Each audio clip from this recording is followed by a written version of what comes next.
closed session with him this afternoon was examined by his own lawyer. I do apologize, some of the live feed is breaking up, but this video will exist for posterity on the Campaign Opposing Police Surveillance YouTube channel. I'll be using the original video from that.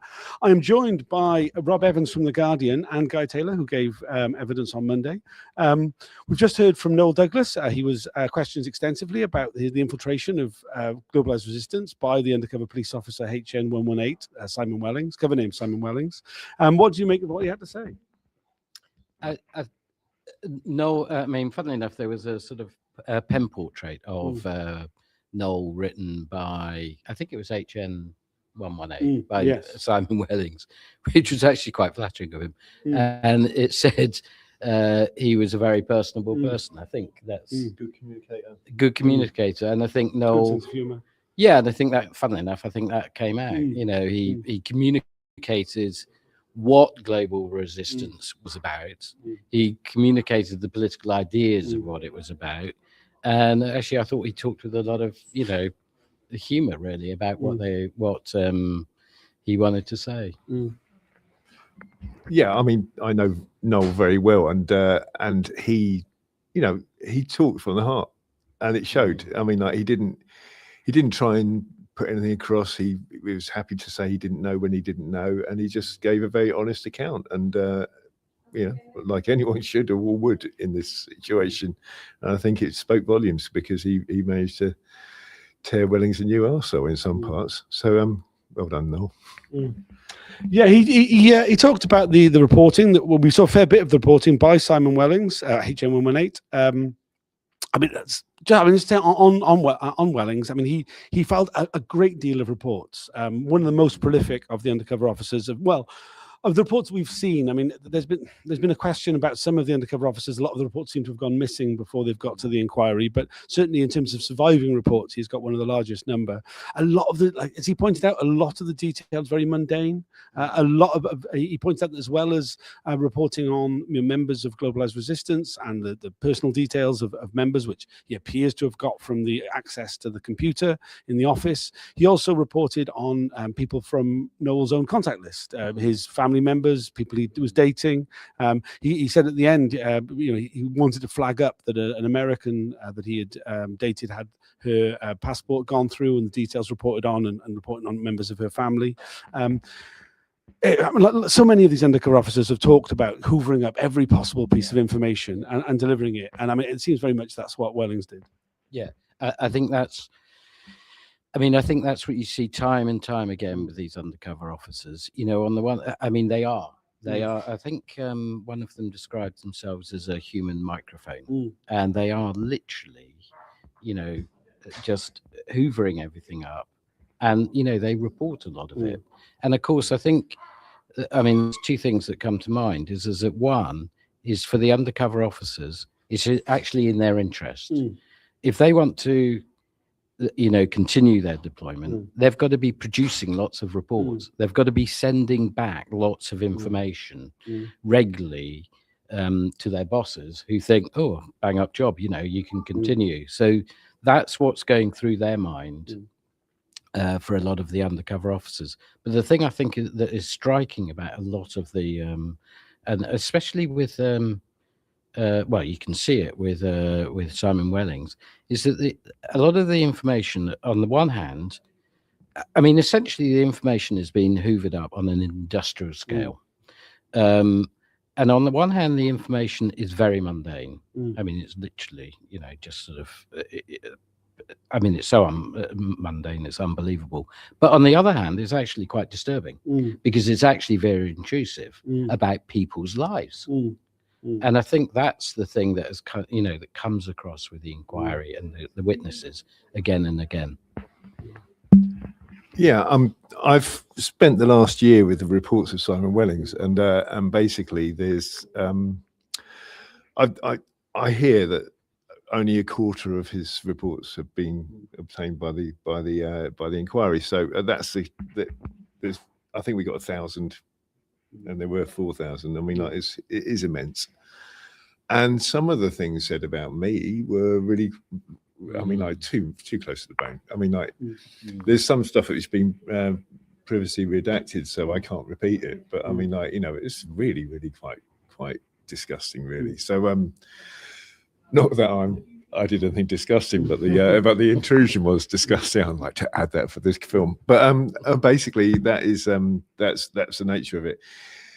The problem is with this, I mean, like even their management can't check the veracity of their reporting because there's no way checking. So when he came out with all the stuff about MT, who we're going to hear about this afternoon, you know, that was a potentially career-ending piece of information, which wasn't him at all. So, I mean, like, you know, it's going to be quite interesting. I'm really looking forward to hearing it this afternoon because I know MT is a very eloquent and persuasive person. So I'm hoping for a really good afternoon. But you know, yes, it was mundane, but anything that wasn't mundane was made up. I mean, like that's the basic yardstick of Simon Welling's reporting.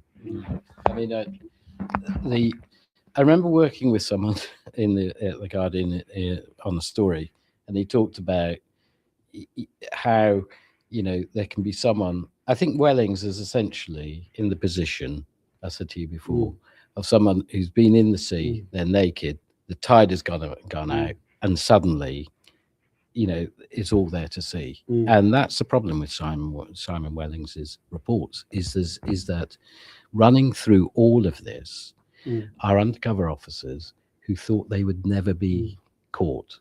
They thought that none of this would ever become public. You know, and that's what's happening with when the undercover officers had relationships with women. They never thought that the women would find out. They never thought anyone would find out. And what Wellings has now got to deal with is that everything he wrote down, he never thought it would ever be, you know, see the light of day, let alone be scrutinized in, you know, in such detail, in a harsh light. If you're sitting there, as you know, if you're sitting in the witness box, it's quite an unforgiving space to be in. And, you know, that's the problem that he's got, is that all the stuff he reported, thinking, well, no, you know, this is my only audience here are my bosses, is now out there to be, you know, in the very harsh glare. Yeah, absolutely. I mean, this is something which, you know, and it all starts falling apart under that harsh glare. And if you don't tell the truth. Well, quite, yeah. And so, I mean, I think we can all agree that he started off not telling the truth in his reports. Particularly, I want to kind of talk about this fake bomb vest stunt that he's attributed to MT, because I think it fits alongside the Operation Lime with L3 and the undercover officer James Thompson, the trip to the south of France, the supposed purchasing of a firearm, alongside Carlos Araki inciting members of No Platform to firebomb the fascist-owned charity shop. This plot which he puts as as like a jacketing on MT to kind of suggest that this person who was not white, as opposed to the person who actually came up with this idea in the pub, who was white, this much younger man had gone much further than the reality of the situation, claiming that a dummy vest had been made, that he had personally intervened, got hold of, destroyed. We saw two different versions of the report of what happened. The second one being much more detailed. I thought it was very interesting that he kind of put the more detail in the SDS note that was about value for money of the undercover reporting. The number one value for money action that he'd been involved with was preventing this the stunt. The idea of the stunt was that somebody would wear a fake suicide vest and then attempt to get inside the cordon of Ariel Sharon, the Israeli Prime Minister, when he visited the UK. I mean, like a suicide mission, like whichever way you look at it. And by kind of attributing it to MT rather than, well, who we're calling X, that it would made it a much more dangerous and sounding thing to his superior officers. It seems fairly obvious that he did this in order to justify his deployment more. And it'll be interesting this afternoon when we do hear from MT how much that falls apart. I get the impression that this is going to be something which the chair is going to make a decision of fact on. He's kind of suggested as such when at the end of Guy's questioning on Monday that you'll have to wait till next year in the interim report that he produces to see what his ruling on it is. But I mean, what do you make of this whole thing? Well, I mean, there are serious allegations which John Mitting has got to actually come to some sort of adjudication on. As well as the ones that you've described, mentioned already. Another is the Debenhams bombing. The original one, I guess. Yeah, from 1987. I mean, you know, where Bob Lambert is accused of actually planting an incendiary device which set fire to a store of Debenhams. And I mean, I'm expecting, I'd be surprised if the inquiry must see their job as having to make some sort of definite, you know, some sort of judgment on whether or not these are true.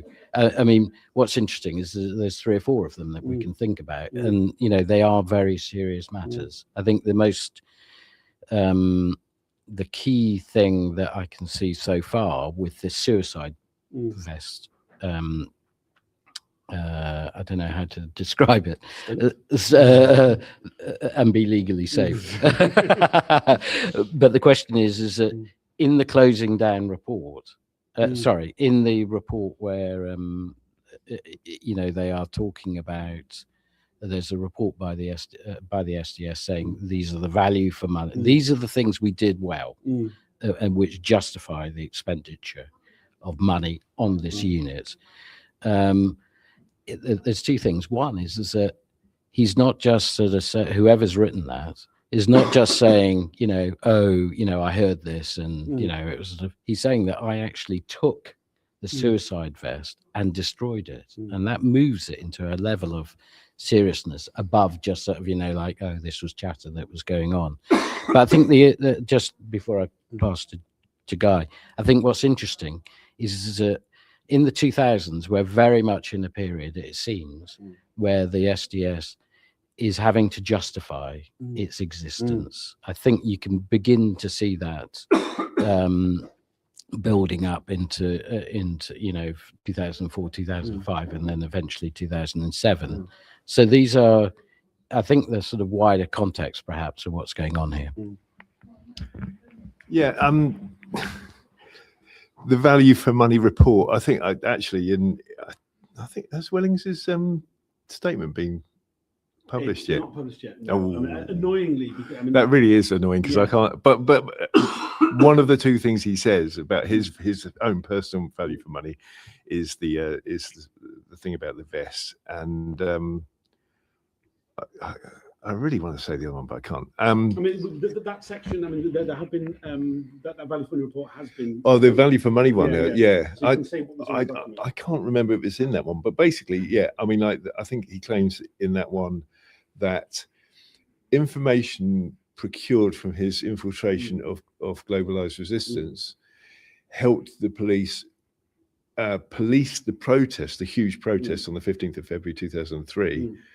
And because of what the undercovers did, it went off peacefully, which is fucking batshit crazy, isn't it? I mean, like, the idea of pointing the microscope at a group of, I don't know, 200 people in globalized resistance can determine the conduct of a demonstration of 1.5 million people, however many it was, you know, is just crazy. And I mean, like, you know, the value for money stuff, if you have to resort to sexing it up and lying for value for money, you know, you're not value for money. And I mean, like, and I think an expert to talk about value for money must be Simon Wellings, with his long deployment, his overseas trips, with his excess amount of overtime and extra money through expenses and what have you. I think that must have been one of the biggest drains on the SDS's finances. And basically, he sat very pretty through it. And I mean, like, just for the film, I mean, we never saw him more than once or twice a week. you know, and he wasn't living with any activists. He was living in a flat on his own. So most of the time he was not working. He was maybe making a couple of phone calls, maybe checking his emails, no more than half an hour a day. And he was on a huge wage. So, you know, that bloke was milking it big time, and having a right laugh at the taxpayers' expense. That is the reality of undercover policing. I thought one thing that was very interesting last week, where we had the questioning of Carlo Siracchi, I think it is. Siracchi, is it? Okay, then. Is actually sort of quite a lot of focus actually on these questions about the allegations of whether or not they were ripping off the taxpayer. And I thought that was really interesting because there were 3 instances that I can think of where Carlo Siracchi was actually accused, and he admitted one, of ripping off the tax, you know, basically fiddling expenses. And I don't know if we'd heard a lot about that before, but it was really interesting that came out very clearly, because there was a question about the rent. Had he, you know, was he ripping up? Was he making money off the rent? He denied it. The second were about the trips that he took abroad with Lindsay and Donna McLean. So it is actually interesting, this whole question.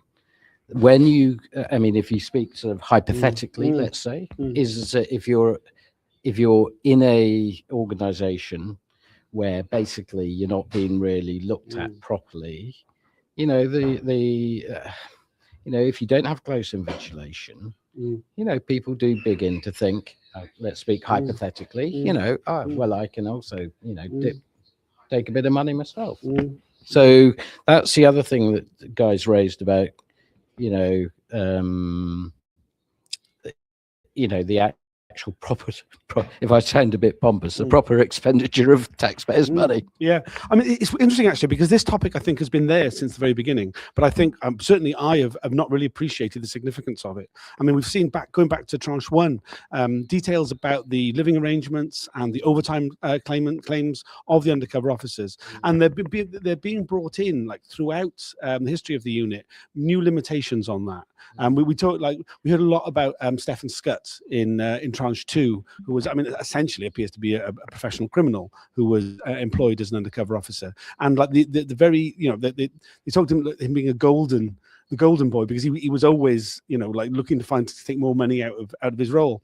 We know that in the 1980s, these undercover officers were the highest paid members of the Met Police, on more than the chief commissioner, you know.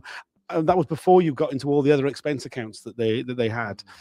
We've had a lot of complaints during this tranche from the most professional of them, Jason Bishop, saying that the expense account wasn't enough, that you had to top it up, that you know, we were quite hard done by, because everybody was very paranoid about that we were spending too much money.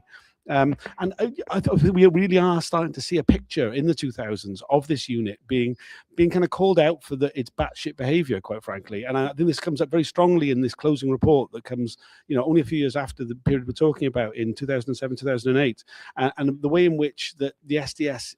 I mean, I've always resisted this idea that it's a rogue unit, because I think this kind of gives the impression that somehow the state isn't really that involved in extreme political repression. But I think when it comes to the expense fiddling and the kind of the stuffing the pockets with as much cash as they can during their deployments, that it was acting in a very rogue manner. Yeah, I mean, I think there's 2 things there where you talk about a rogue unit, because, I mean, on the one hand, it's clear that the Special Demonstration Squad and the MPRU were set up and approved by, you know, the police, Scotland Yard, the state, the government, in order to gather information on political activists, you know, because that's what the state does. You know, the state essentially wants to know what political groups are doing and what political activists are up to, essentially. So on the one hand, you know, I've always seen it as like a fully sanctioned operation. I mean, I can't see how you. I mean, even I think even the undercover officers who give it evidence, I think that's what they actually always want to emphasize. You know, we were only, you know, I hate to say it, Mm. following orders, Yeah, but yeah, you know, right. we were doing Mm. what we were asked to do. But the question that I think comes, the second part of that is what you're talking, you know, what you just mentioned, is that I just always think it's fundamental is that if you agents of the state who are not properly monitored and invigilated, you know, from outside or, you know, internally, you know, they have a propensity to misbehave because they think they will never be caught. And that's the golden thread that runs through all of, you know, what we're hearing is about, you know, people who think, why do they carry out all the abuses that we hear of the women, of the, you know, all the Black Justice campaigns? Why do they think that they can do that? Because they think they will never be caught. And I think that's just one more thing before I pass it on, is that I think that's the powerful thing. That's what's going on. If you look at the bigger picture, is that, you know, you have agents of the state, undercover officers, their bosses, who think that everything they were going to do, everything they did, would never come out into the, you know, harsh sunlight. But it has. But it's not happened. It hasn't come out because of just happenstance. It's come about because a lot of people, activists, the victims, have actually done a lot of work, you know, to drag it out. And that's you know, that's a very powerful thing. I think any undercover officer would never have dreamt that they would have to be called in front of an inquiry in public and answer for what they had done. And that turning of the tables, I think, is the other big, you know, story that's happened, the thread that runs through all of this. And it comes about because a lot of people have actually done a lot of hard work to basically expose what they were doing. But yeah, sorry. I think I've rambled on a bit. Well, not much. Just on that last point, the amount of work. I mean, like, you know, the amount of work that Tom has done on this is ferocious. I mean, like, you know, and other people who I've met over the past, just this week, really, because I've never really kind of been involved in this CP scene kind of thing, but I've been presented with a huge amount of reading over the past year. It's taken a huge chunk of my time. And as someone with a full-time job and a carer, that's just been a huge toll on my resources.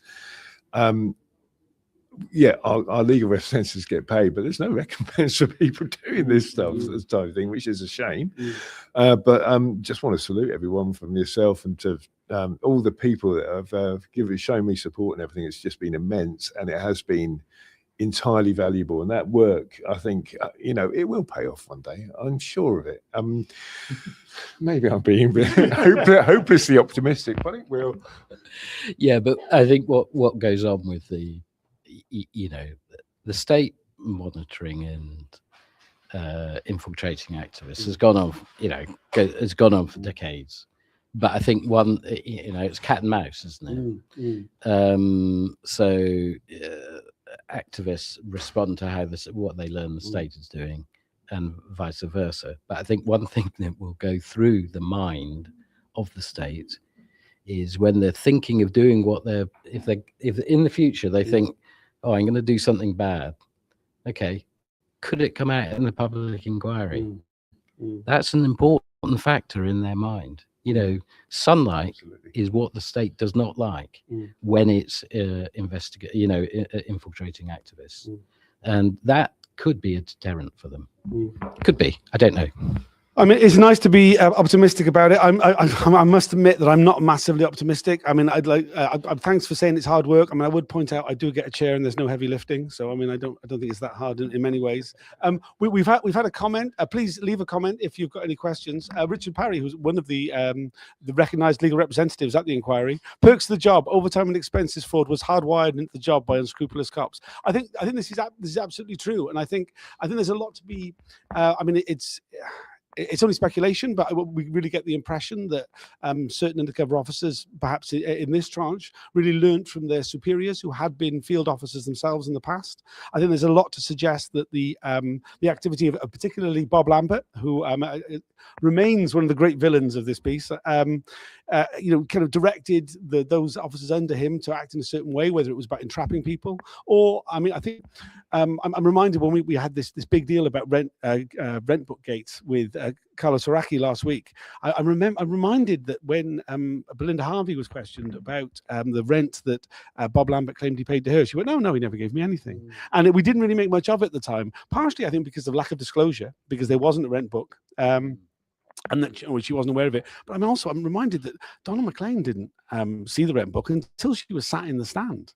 There has been a real problem with the inquiry in getting timely disclosure to witnesses.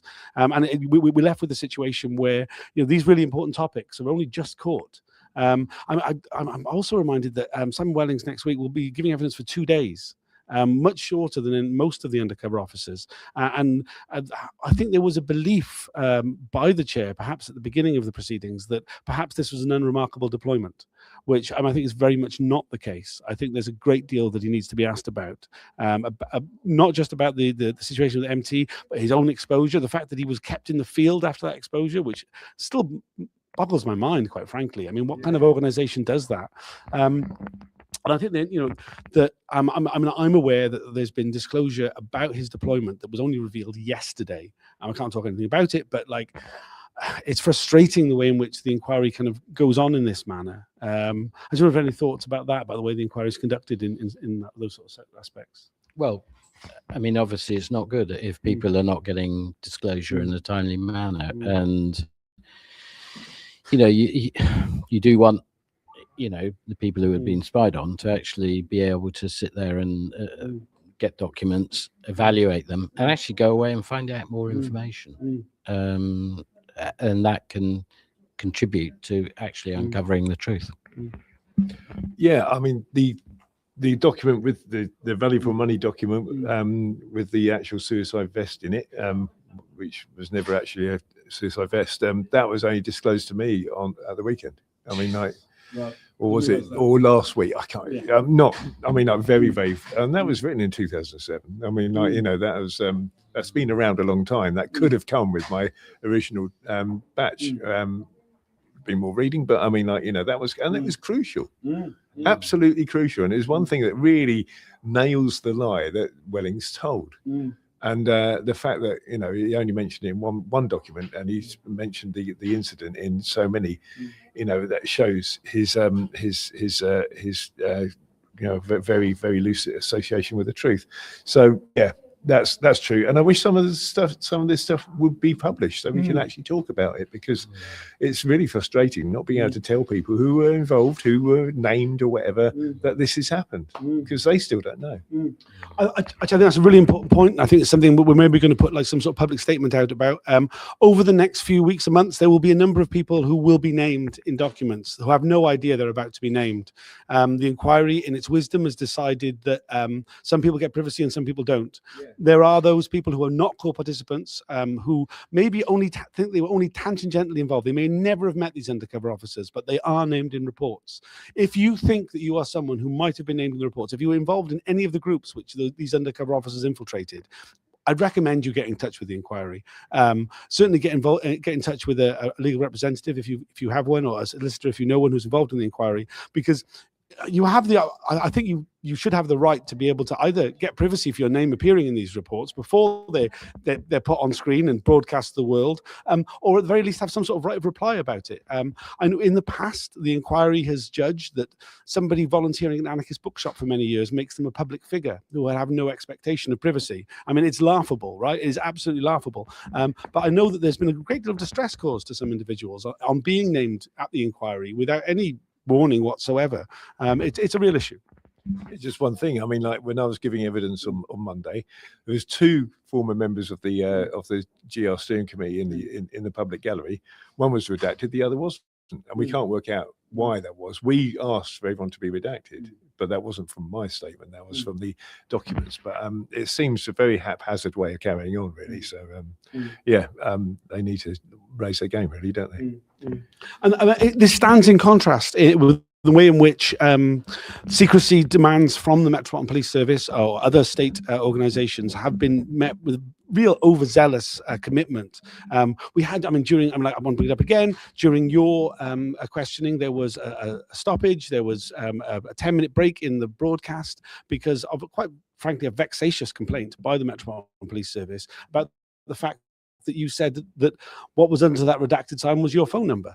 You didn't actually give the numbers, but you said it was your phone number. I don't know why on earth the member of the inquiry legal team, the solicitor who's responsible for dealing with applications for reporting restriction orders, would bring this to the attention of the chair, but they felt they needed to. Wasting everybody's time, again, like obstructing like open justice. I don't believe that this inquiry is going to deliver any sort of justice, but at least it gives the opportunity of it being seen to be done. But the Met Police appear to be trying to get in the way of even that. It's very frustrating. As you can see, this is a bugbear of mine. Not least because I have been in somewhat a degree of trouble for the way my reporting around reporting restriction orders, and I think that a lot of that has been very overzealous. Thanks for watching. Please do like, share, and subscribe, and anything else. I'm aware we've been going for half an hour now. Is there anything you'd like to add before we sign off? I think it's time for lunch, actually. yeah, absolutely. So do I. Well, thanks for joining us. We'll be doing another video this afternoon. This afternoon's proceedings will not be broadcast. We won't be able to see the witness. MT will be delivering his evidence behind a screen. I will be able to tweet from the room, as will others. Hopefully other people who perhaps don't normally use social media to report what's happening during the proceedings might like to do so this afternoon, as it will be. But yeah, so please do tune in. Just if you look up the hashtag Spy Cops on whatever social media. We've got another comment again from Richard Parry. Thanks for all your hard work. I don't find it particularly hard, but if anybody wants to support it, you can buy me a coffee at ko-fi.com/Tom B. Fowler. I'll put it towards making this slightly more professional looking if I can. Thanks for joining us. Bye for now. Cool. Is that all right?